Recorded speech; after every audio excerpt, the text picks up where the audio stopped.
video of this series that I've been doing. And in my last video, I explained the chakra system and how these energy vortex work in our subtle bodies. And as I promised, in this video, I'll be addressing each of these energy centers in detail and kind of how they are hierarchy, how they work as hierarchy for our human needs and expression, and also how are these metaphor for expression of consciousness. So as you already know from my last video, that these energy centers are vertically aligned with your spine. So it starts at the tail of the spine, at the end of the spine, and the seventh energy center resides somewhere on the crown of your head, and there are 5 more which kind of project outward from the physical body. But in this video we are only going to talk about the 7 because these are the primary ones which we kind of address in our day-to-day physical life. So I will start with the first chakra, which is called Mooladhara, and in English it's also called root chakra, and the color of this chakra is red, and the sound of this chakra is lam. So this chakra is kind of protruding outwards to the ground from the base of the spine, and as the name suggests, the root chakra it's responsible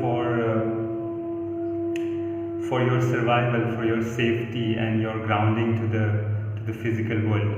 The second chakra, which is called Swadhisthana in yogic language, and in English it's called the sacral chakra, and it's located 2 inches below your navel, and the sound of this chakra is Vam, and the color of this chakra is orange, and this chakra is responsible for your creation, your procreation, and also your sexual energy resides in this energy center.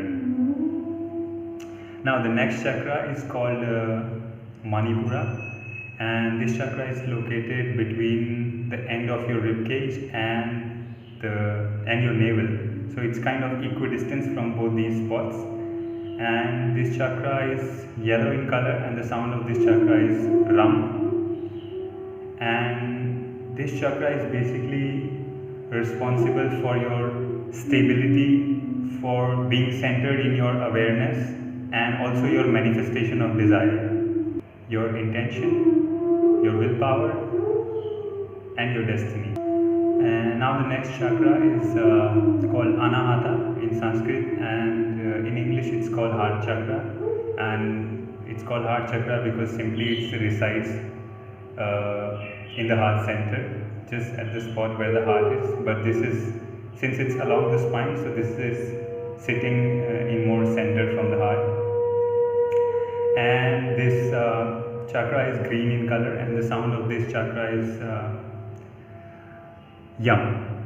So this chakra kind of governs your love, compassion, joy, harmony, peace, laughter.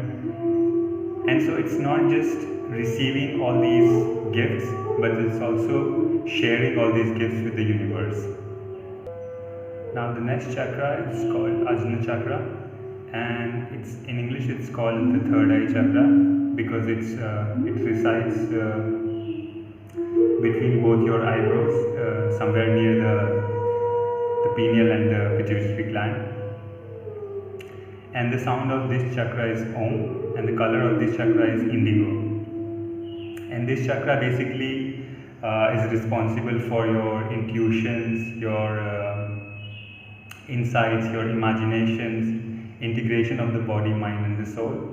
Now the 7th chakra, which is called Sahasrara, and it's also called the crown chakra because the kind of visual interpretation that these yogic texts tell about this chakra is a kind of lotus sitting on your head in a form of crown, and the color of this lotus is violet, and there is no particular sound to this vortex, but it's more like listening, and this is in a way your